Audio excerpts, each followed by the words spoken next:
भाई ये रुचि सोया तो वही कंपनी है ना जो पहले 9-10 रुपये के आसपास चल रही थी और अचानक से पतंजलि ने उसको खरीद लिया, 98% स्टेक ले लिया और सीधा रॉकेट होके वो 900,000 तक चली गई। यही कंपनी है ना। बेसिकली उस कंपनी का FPO लॉन्च हो रहा है और आपको शायद से थोड़ा शौक लग रहा हो कि यार FPO क्या होता है। IPO के बारे में अभी तक सुना होगा, FPO क्या चीज़ है, ये नई क्या चीज़ निकल के आई है। FPO के बारे में आज इसको वीडियो के अंदर डिस्कस करेंगे। IPO क्या और FPO में जो डिफरेंस है बहुत ही सिमिलर सा है दोनों, बट थोड़ा सा ही डिफरेंस है, कुछ ज़्यादा डिफरेंस नहीं है, उसके बाद डिस्कस करेंगे। सबसे पहले बात करते हैं रुचि सोया के बारे में, जो कि पहले बहुत टाइम पहले 9-10 रुपये के आसपास चल रहा था। अभी ये काफ़ी रॉकेट हो चुका है और उसी का ही FPO निकल के आया है, जहाँ पे FPO का मतलब है follow on public offer. Follow on public offer IPO का हमको पता है इनिशियल पब्लिक ऑफर, ये फॉलो ऑन पब्लिक ऑफर क्या है। बेसिकली ये कुछ नहीं यार, जो IPO में होता है जहाँ पे कंपनीज को कुछ नया प्लांट्स डालना होता है किसी जगह पे, या फिर उसको अपने डेट चुकाने होते हैं, या फिर कोई नई चीज़ एक्स्टैब्लिश करनी होती है, कंपनी का मतलब थोड़ा सा स्केल करना होता है, तो वो लोग अपने शेयर्स देते हैं, मतलब अपनी हिस्सेदारी देते हैं कंपनी में, मतलब लोगों को। बट हाँ कि कंपनी ने पैसा ले लिया, हमको शेयर दे दिए, ये होता है IPO के अंदर। अभी FPO के अंदर क्या होता है, उसमें सिमिलर सेम ही चीज़ होती है, जहाँ पे कंपनीज को डेट चुकाने होते हैं, या फिर कंपनीज को अपना बिजनेस जो है वो एस्टैब्लिश करना होता है, या फिर उसके जो एग्जिस्टिंग शेयर होल्डर है और जो भी प्रमोटर्स है उनको अपने जो हिस्से वो थोड़े से हल्के करने होते हैं, जहाँ पे उनको अपने शेयर्स को मतलब उसका शेयर्स का स्टेक है उसको थोड़ा सा ढीला करना होता है, रिड्यूस करना होता है, तो इसलिए ये FPO निकाला जाता है। तो बेसिकली FPO कुछ नहीं है, सेम ही चीज़ है, जहाँ पे जो कंपनीज है वो पब्लिक को, जो एग्जिस्टिंग शेयर होल्डर है उसकी कंपनी में, या फिर कोई नए इन्वेस्टर उनको नए शेयर्स प्रोवाइड करती है। तो ये होता है FPO, जहाँ पे बोलते हैं फॉलो ऑन पब्लिक ऑफर। अब बात करते हैं कि IPO और FPO दोनों में डिफरेंस क्या है। तो कोई ज़्यादा डिफरेंस नहीं है यार। IPO के अंदर क्या होता है, कंपनी शेयर्स देती है, अपनी हिस्सेदारी देती है और साथ में पैसा लेती है। FPO के अंदर भी सेम चीज़ है कि जहाँ पे कंपनी जो है नए शेयर्स एलोकेट करती है और उसमें से पैसा लेती है। दोनों का पर्पस सेम ही रहता है। इसका पर्पस ये होता है IPO के अंदर कि जहाँ पे उनको एस्टैब्लिश करना होता है, इनका भी सेम रहता है। दूसरा होता है कि कंपनी को अगर डेट है तो डेट चुकाने होते हैं, यहाँ पे भी सेम चीज़ है। और यहाँ पे एक चीज़ एक्स्ट्रा है कि जो उसके शेयर होल्डर है उसको अपने शेयर्स को मतलब रिड्यूस करने होते हैं और वो न्यू इन्वेस्टर को देते हैं। IPO के अंदर क्या होता है कि जो शेयर्स है वो कभी लिस्टेड नहीं, ये पहली बार लिस्टेड हो रहे हैं स्टॉक मार्केट के अंदर। लेकिन जो FPO होता है उसके अंदर ऑलरेडी कंपनी लिस्टेड है स्टॉक मार्केट के अंदर। रुचि से आपको पता होगा कि जो अभी 800 के अराउंड चल रहा है, जो ऑलरेडी लिस्टेड है। लेकिन IPO में क्या होता है, कंपनी नई लिस्ट होती है। तो सबसे मेन चीज़ क्या होती है जो हमको दिखने वाली होती है कि IPO के अंदर जो नई कंपनी है उसके बारे में उसकी हिस्ट्री हमें नहीं पता, उसके चार्ट पैटर्न नहीं पता, बिकॉज वो पहली बार लिस्ट हो रही है। उसके हमको थोड़ा सा फंडामेंटल पता होता है क्योंकि उसके अंदर लिस्ट वगैरह होता है कि कंपनी क्या काम करती है, उसका बिजनेस मॉडल क्या है, सब चीज़ें पता होता है। लेकिन जो टेक्निकल से वो IPO में पता नहीं चलता है, तो ये थोड़ा सा रिस्की बन जाता है IPO कि हमको कुछ ज़्यादा उसके अंदर उसके बारे में पता नहीं होता। और आपने देखा ही है कितना रिस्की IPO पेटीएम हो गया, या फिर अदानी विलमार हो गया, जोमेटो हो गया, राइट, और बर्गर किंग हो गया। बर्गर किंग का नाम भी चेंज हो गया है, RBA हो गया बर्गर किंग का नाम। तो ये सारे जो IPOs है, वेक्टर फूड हो गया, ये सारे IPO बहुत ही अच्छे तरीके से बाहर निकले थे, लेकिन सभी अभी डाउन हो चुके हैं, राइट।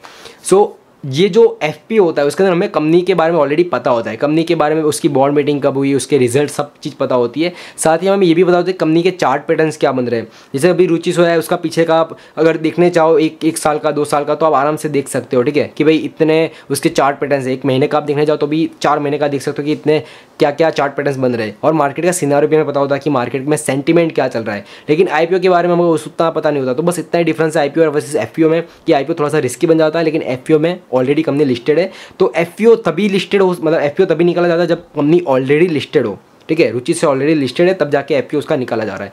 ऐसा नहीं कि डायरेक्ट कोई भी रैंडम सी कंपनी जो नहीं आ रही उसका FPO निकाला जाए, तो ठीक है, ये चीज़ नहीं हो सकता। तो यहाँ पे जो FPO होते हैं वो 2 तरीके के होते हैं। सबसे पहला डिल्यूटिव FPO और दूसरा होता है वो नॉन डिल्यूटिव FPO होता है। अब ये दोनों में ध्यान देने वाली बात है। डिल्यूटिव में क्या होता है कि कंपनी नए शेयर्स देती है, जो कि न्यू इन्वेस्टर और जो एग्जिस्टिंग शेयर होल्डर है उनको न्यू शेयर्स देती है। लेकिन जो नॉन डिल्यूटिव होता है उसके अंदर कंपनी के एग्जिस्टिंग जो मतलब जो बोर्ड मेंबर्स और जो कंपनीज के प्रमोटर्स वगैरह होते हैं वो अपने शेयर्स को लोगों को देते हैं। तो यहाँ पे जो नॉन डिल्यूटिव FPO होते हैं उसमें ज़्यादा ध्यान देने की बात है कि कंपनी के ऑलरेडी जिन्होंने शेयर होल्ड करके रखे वो आपको शेयर दे रहे हैं और अपना स्टेक जो है उसको मतलब कम कर रहे हैं। तो क्यों कम कर रहे हैं, पहला तो सवाल ये आना चाहिए क्यों कम कर रहे हैं। अगर मेरे पास अभी एप्पल के शेयर्स है, मैं एप्पल के शेयर्स लेके बैठा हूँ, एप्पल अच्छी खासी ग्रो करी है, टेस्ला के शेयर है, टेस्ला से ग्रो रही है, अगर मैं टेस्ला के शेयर दे रहा हूँ सामने वाले बंदे को, तो मैं क्यों दे रहा हूँ भाई। अगर मेरे पास कोई अच्छी चीज़ है जो अच्छे से ग्रो कर रही है तो मैं क्यों अपना घाटा करूँगा मतलब मुफ्त में। तो ये ध्यान देने वाला है कि अगर नॉन डिल्यूटिव एफपीओ होता है उसके अंदर कंपनीज के जो प्रमोटर्स होते हैं वो अपने शेयर्स को देते हैं, तो उसको क्यों दे रहे, उसके पीछे कुछ ना रीज़न होगा, ये चीज़ ध्यान देने वाली बात है। तो एफपीओ में अप्लाई करने से पहले ये चीज़ ध्यान में रखनी चाहिए कि या डिल्यूटिव है या फिर नॉन डिल्यूटिव है, ये दोनों चीज़ें हमें अप्लाई करनी है। और एक चीज़ की एफपीओ के अंदर जो कंपनी का एक्चुअल प्राइस चल रहा है उससे तो आपको कम ही प्राइस में मिलेगा। फॉर एग्जाम्पल अगर रुचि जो है अभी 850 के आसपास चल रहा है तो आपको अभी 615 या 650 के आसपास ये एफपीओ निकला है, तो आपको 200 रुपये कम मिल रहा है एफपीओ।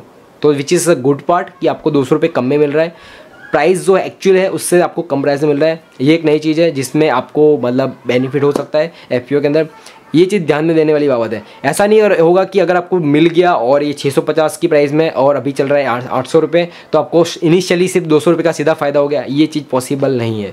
तो ये चीज़ का ध्यान रखें। काफ़ी लोगों के कमेंट्स जाएंगे कि भाई ये मैं 600 रुपये में ले रहा हूँ और अभी चल रहा है 800 रुपये, तो क्या मुझे स्टार्टिंग से 200 रुपये का प्रॉफिट हो गया पर शेयर? बिल्कुल भी नहीं, ये चीज़ नहीं है।